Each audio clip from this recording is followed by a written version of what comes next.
Alright, remember you can watch this particular bulletin live on Facebook, and you can as well send us your feedback through our SMS line, that is 23059. Our sign language interpreter tonight is Laura Omondi. Martin Macharia is my name, and EBN Prime Edition starts now. Chaos broke out on Magadi Road as Multimedia University students clashed with police officers during a demonstration.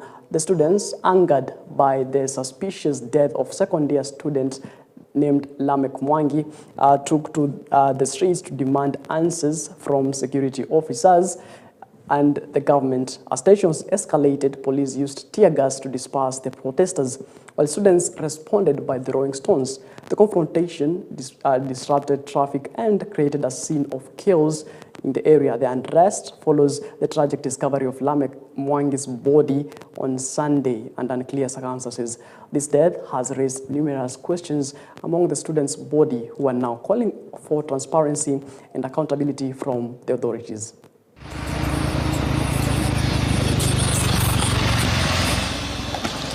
Leo tunaandamana kwa sababu ya mmoja wetu ambaye alipata kuuawa hapo Sunday jioni, alipatikana. Sasa kisa cha kuuawa kwake hatujaelewa hadi sahihi.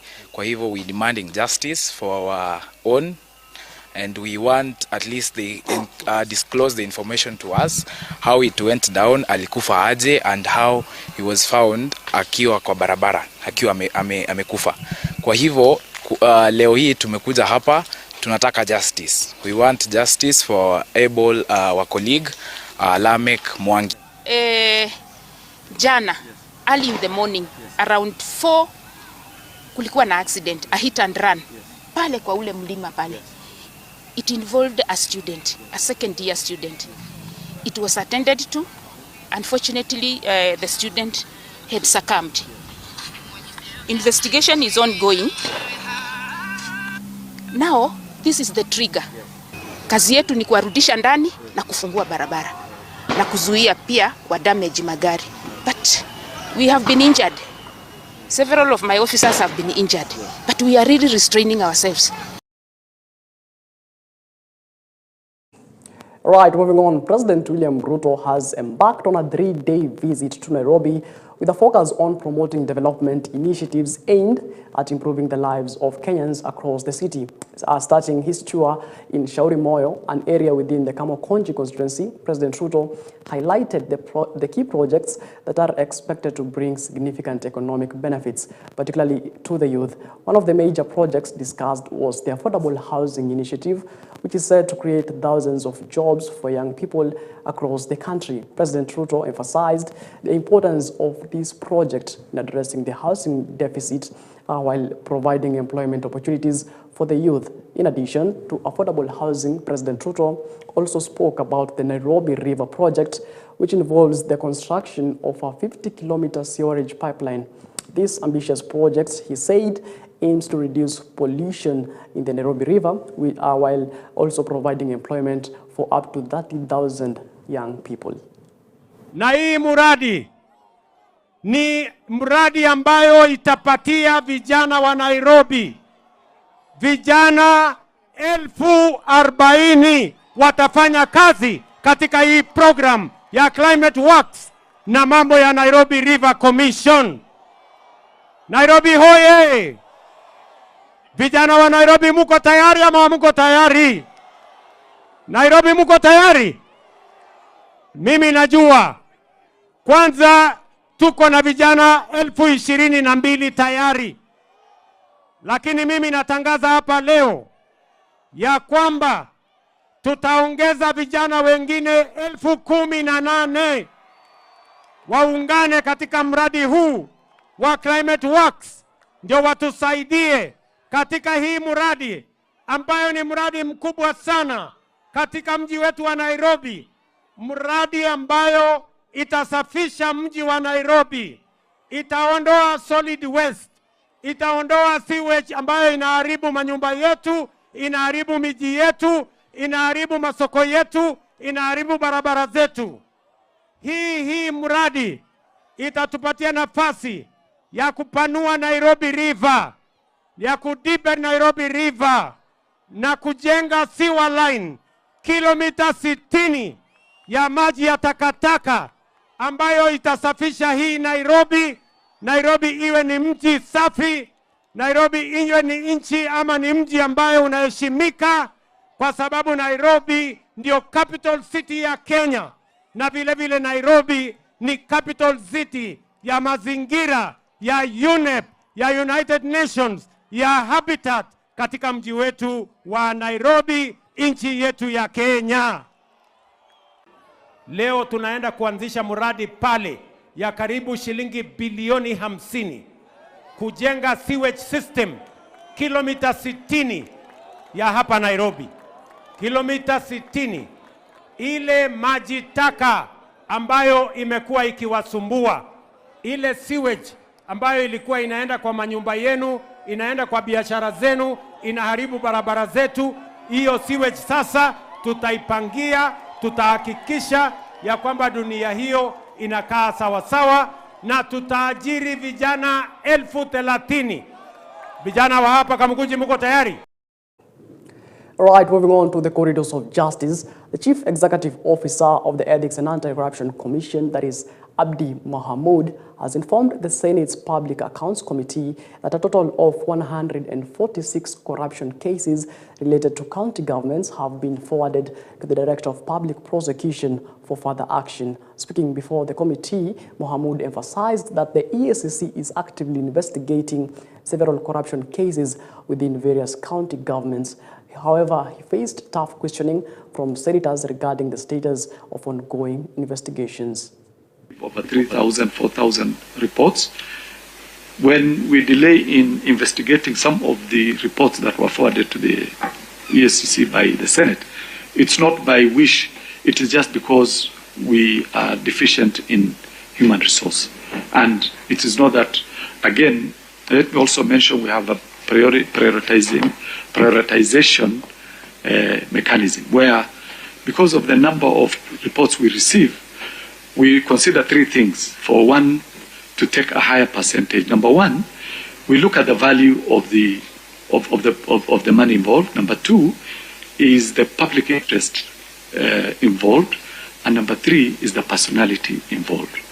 So it is in that hierarchy that we pick cases, because if we receive 3,000 cases and we are able to process maybe 300 per year, generally and naturally there will be cases that will be dropped or will not be concluded, because every other day a new case comes.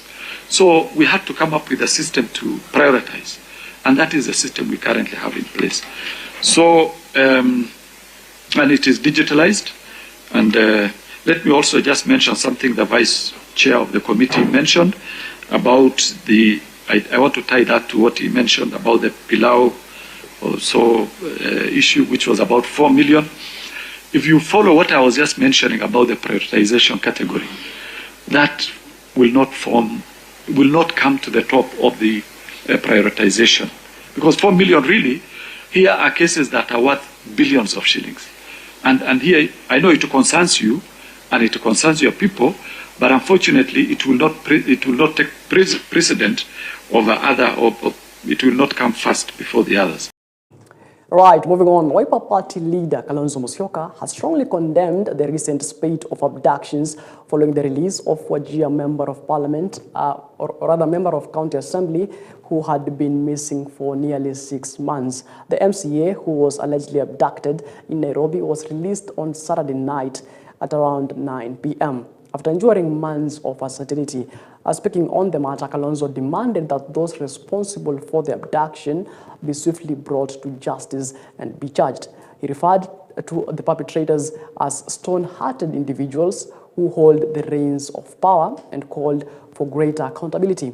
Kalonzo also urged the leaders from the northeastern region to unite and stand firm in pursuit of justice, emphasizing that such incidents should not go unchallenged. We join fellow Kenyans in thanking God for sparing his life.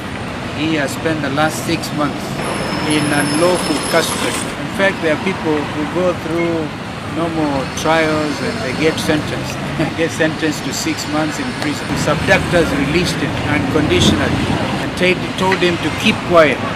We want to condemn in the strongest terms possible is illegal abduction. We gather a few others have also been released. On our part, as the People Loyal Coalition, we will continue to say no to abduction. There can be no reason whatsoever why Mheshimiwa Yusuf and the many agencies, we gather there's too many agencies who are in unlawful confinement. We demand that they also be released immediately and the abductors identified. This is very important. Who are their abductors? We know that there's a special squad complete with a doctor. They are meant to drink water. That's the one thing the doctors there tell them, drink a lot of water. By 1 meal a day, make you drink a lot of water. That is why Mheshimiwa Yusuf came out alive. And if you have a setup, and that's why we say this is all state-sponsored. We have no option but to release them. But then we also want those abductors identified, prosecuted. We are not going to accept the issue of compensation. For example, before you talk compensation, bring the perpetrators to book, charge them in open court. Then you know, at least you have a heart of flesh and not a heart of stone.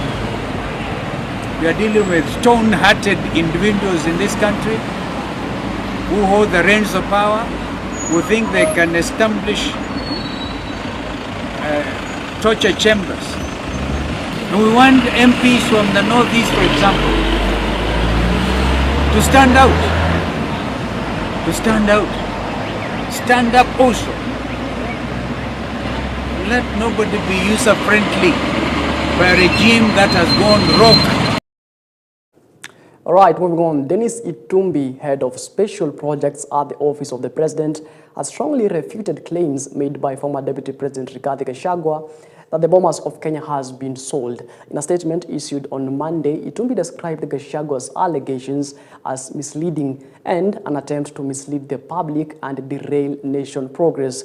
Gachagua had earlier claimed that the Bomas of Kenya had been sold to a Turkish national, a statement which Itumbi quickly countered, saying there had been no discussions or proposals regarding the sale of the facility to any foreign entity. Speaking on Sunday at the ACK Holy Trinity Church in Kitengela, Kajiado County, Gachagua alleged that the cabinet had already approved the sale despite objections from the Kenya Civil Aviation Authority.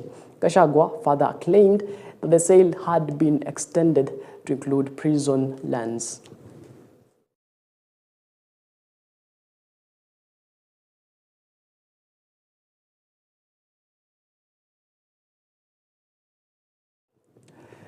Right, moving on to matters politics. A tense scene unfolded at Shanda Market after Mumias East Member of Parliament Peter Salasia stormed into a meeting being conducted by former Sports Minister Rashid Echesa.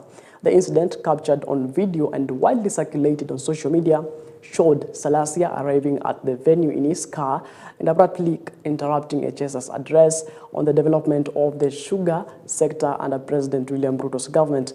Echesa, who was speaking on the progress and challenges within the sugar industry, confronted Salasia for his disruptive behavior and accused him of trying to prevent him from sharing his views on government efforts in the sector. The situation escalated when Salasia attempted to climb onto Echesa's vehicle, prompting the former minister to issue a stern warning to the MP. Salasia, on his part, accused Echesa of inciting the public against the government's sugar industry initiatives and undermining the positive efforts underway. Yote kuanzia saa hapa Busia mpaka Mandera sukari imejaa kwa masoko. Hii sukari inatoka wapi? Hivi mnanipata? Na hii maswali hawa jamaa hawezi uliza kwa sababu wote wamewekwa mfuko. Sasa wananitisha. Wao sisi tunamfuta kazi. Sijui mimi nimesema niko tayari. Lakini haki ya watu wetu lazima itasimama. Tumekubaliana? Tumekubaliana? Mnasema haki yetu isimame? Mnasema haki yetu isimame? Mnasema haki yetu isimame? Wewe wacha Kirere, wewe PK. Wewe wacha PK. Mnasikia vijana? Tumekubaliana? Wewe relax. Wewe wacha bangi wewe. Tuendelee tusendelee. Tuendelee tusendelee.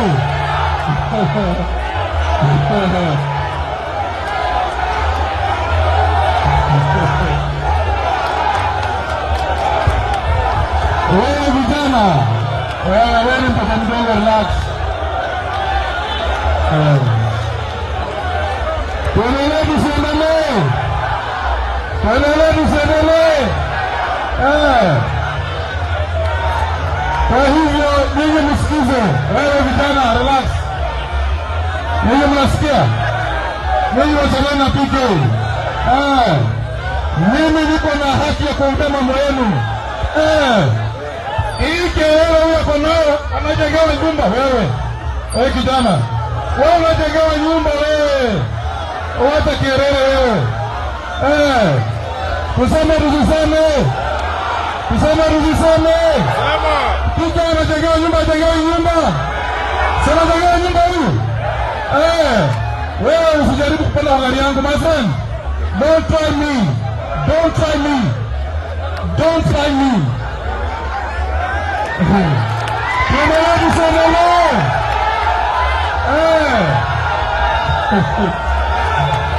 Huyu anajengewa nyumba huyu. Hatuwezi kubali. Haki ya watu wanaendea spada itasimama. Right, I don't know what you make of that particular story. It is exactly 17 minutes past the top of the hour. We are taking a short commercial break here at EBN Prime Edition. We'll be back with much more.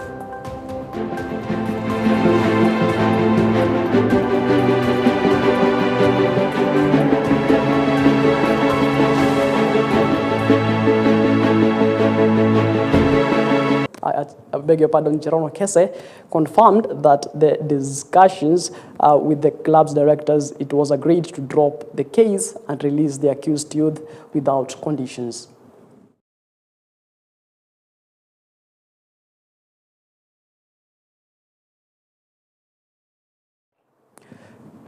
All right, from the corridors of justice to matters healthcare, clinical officers across the country have called on President William Ruto's government to intervene in the implementation of the Social Health Authority, that is SHA, after claiming they are being discriminated against in the healthcare system.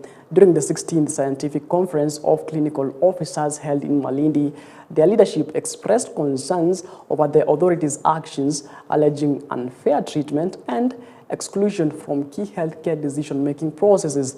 The Clinical Officers Council, that is KUSO, has raised specific concerns regarding their exclusion from providing essential healthcare services, particularly with the recent denial of their authority to approve certain medical procedures. According to the clinic officers, this action undermines their roles in delivering quality healthcare, particularly in areas where they play a critical part in patient care and treatment. We have already taken a censure motion for Parliament to remove one Dr. Abdi Mohamed, who is the chair of SHA, and the CEO, who is Robert Ingasira. And we have also made it clear that if the ministry, especially the CS, Deborah, and the PSs and the DG do not sort this, the next is that we are collecting signatures to ask for their impeachment. And I want to be very clear in this. And we'll be asking for their impeachment on 4 reasons. Number one, they have discriminated Kenyans by discriminating the clinic officers who see them. That is contravention of Article 27 of the Constitution. Number two, they are denying Kenyans access. That is contravention of Article 43 of the Constitution. Number three, when they go outside the law and deny clinic officers the right to be able to pre-authorize and offer services, they are contravening Article 47 about the fair administrative action. And the last one, by doing all the three, they then contravene Chapter 6 and especially Article 73 of the Constitution about responsibilities and principles of leadership. It means they are incompetent. SHA is being sabotaged by people who have interest.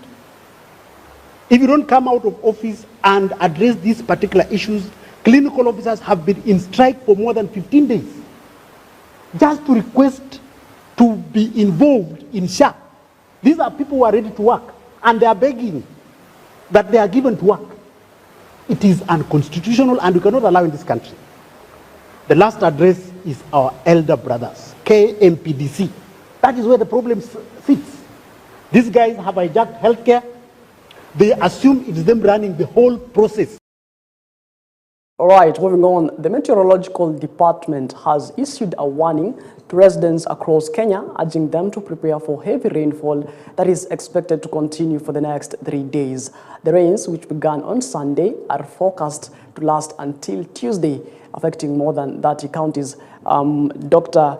David Gikungu, CEO of the Meteorological Department, explained that the rains are caused by a weather phenomenon over the ocean known as synchrons, which have a significant impact on the country's weather patterns. These features are responsible for the intense rainfall expected during this period. The Met Department has advised residents to take necessary precautions to avoid disruptions and possible risks such as flooding and landslides, particularly in areas with poor drainage systems. Around this time of the year, we have features over the oceans that we call cyclones. They rise, they fill up, and sometimes they approach very, very closely, and they have major effects on us. The last or the most recent cyclone called Jude just filled up. Filling up meaning that it's no longer attracting those strong winds that are also moist over the ocean towards it. When that happens, it means that those winds are now blown inland, and since they are moist and the systems are gearing themselves for the long rains, then we have this situation. All right, moving on. Cabinet Secretary for Interior and National Administration, that is Kipchumba Murkomen, has called for the immediate arrest or surrender of all firearms owned by individuals along the Trans-Mara-Kisii border following recent violent clashes in the region. The minister's statement comes after a meeting with local leaders in Nairobi, where concerns over the escalating violence were discussed. Murkomen urged all those possessing firearms along the disputed border areas to hand them over to authorities or face arrest. The clashes, which have raised security concerns, occurred at the Kiango border area, which has witnessed violent incidents in recent days. As of now, one individual is in custody in connection with ongoing conflicts. I can assure the people of Kisii and Narok counties that we will not allow the criminality to go on. We will not allow the continuation of burning of sugarcane farms. We will not allow also people to carry weapons and attack their neighbors. Hiyo kimira moja ati wewe ni mwanaume ukiua Mugisi na uchukue ng'ombe ndio utapewa China, weka kando. Fanya kimira ngine. Ngoja mimi niseme ukweli. Penye iko na tuongee ukweli, shida penye iko. Hapa kuna shamba inalala. Ngoja tuongee ukweli. Na hii shamba iko na wenyewe. Turidhikane kama mimi niko na eka 2. Hiyo nimepata kwa mzazi wangu na hiyo nitasonga naye mbele. Kama uko na pointi 2, ridhika na hiyo. Iko hapa, kuna factory nyingine imeanzishwa. Sasa kuna watu wana sponsor hii vita iendelee. Wale wakora wako hapa ni 3 4. Na hao wakora lazima tuwasimamishe. Na mtusipima akili na radi. Mtuambie shida yenu iko wapi? Nyinyi wa Kisii na nyinyi wa Masai. Na baada mjasema bado mnasema tu hivi amani. Amani kitu gani kama hakuna mbona tusitafute kiini ya hii upuzi yote ni nini? Right, it is exactly 28 minutes past the top of the hour. That's not a wrap up of bulletin here at EBN Prime Edition. Many thanks, of course, keeping me company. And our sign language interpreter tonight has been Laura Omondi. Martin Macharia is my name. Let's meet again when God says we do.